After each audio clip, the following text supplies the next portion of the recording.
Ladies and gentlemen, comrades and friends, all protocol observed. Nyaya yatakaunganira pano inyaya inorwadza muri yeZimbabwe, nyaya yemasanctions.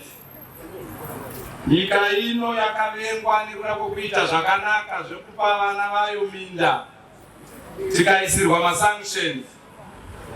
Asi hatisi kumbogara pasi tiri kuzvifaita ende tiri kuwina. Ndoda kutendai mese saini yekuti tiri kuzvifaita ndeyekuuya kwamaita pano neuwandu hwakadai.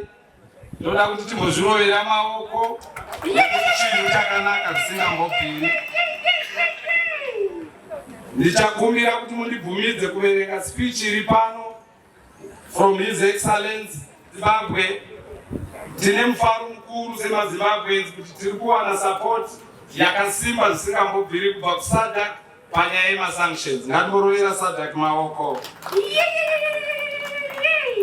It is my pleasure to be standing here today in solidarity as we fight and march against the illegal sanctions that were imposed on our country by the United States and its Western allies. This year we are marching under the theme, Harnessing the Youth for Accelerated Socio-Economic Development in Facilitating the Fight Against Economic Sanctions. Dear comrades, Zimbabwe is under a heavy burden of sanctions which continue to cripple our economy and resulting in untold suffering by our citizenry. Thanks to the engagement and re-engagement efforts by our HE, the President of the Republic of Zimbabwe, Dr. E.G. Mnangagwa, SADC has declared 25 October as the Anti-Sanctions Day in solidarity with Zimbabwe. As Zimbabweans, we are forever grateful to our friendly SADC member countries in calling for the lifting of the coercive, punitive, and unilateral measures. In line with the SADC declaration, today we have come together as a patriotic citizen to declare that these illegal sanctions must be removed unconditionally. Comrades and friends, the land of Zimbabwe belongs as bestowed to us by God and our forefathers. Dear comrades, our land reform program is irreversible. We are therefore not going back on the decision we made to ensure that everyone is a land bearer, given that the land is ours. Ladies and gentlemen, we must always remember that the land that we have given to our people is a result of huge sacrifices made by our heroes, both living and fallen. We therefore stand tall and strong in defiance to the Western machinations, and we are declaring that Zimbabwe will continue to succeed in our development agenda despite the illegal sanctions imposed on us.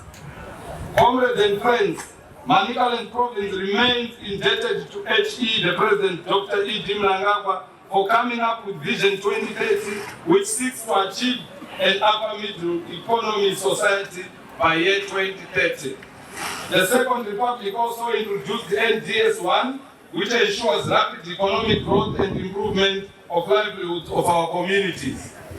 To this end, the involvement of all stakeholders that include the business community, the academia, churches, development partners, traditional leaders, and the citizens at large cannot be overemphasized. As a nation, we have demonstrated that we are resilient and hard-working people, and we are determined to achieve our developmental aspirations despite the sanctions. To date, we have since realized key developmental achievements, including roads construction, establishment of schools, clinics, hospitals, government buildings, drilling of boreholes in rural areas and communities, all in an attempt to better our lives.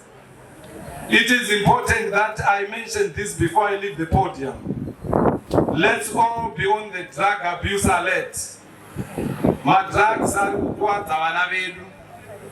Madrugs are kunzwa muno nemuwenge akuda kutipinda neimwe nzira yatisingafungiri. Let's all stand firm and fight against drug and substance abuse. Ngatichenjerere vana, ngatitarise vana. Tiri kugara nevana vachiita madrugs tisingazvioni. Let's not overtrust our children. The concept or the thinking of kuti wakwadaro should be a thing of the past.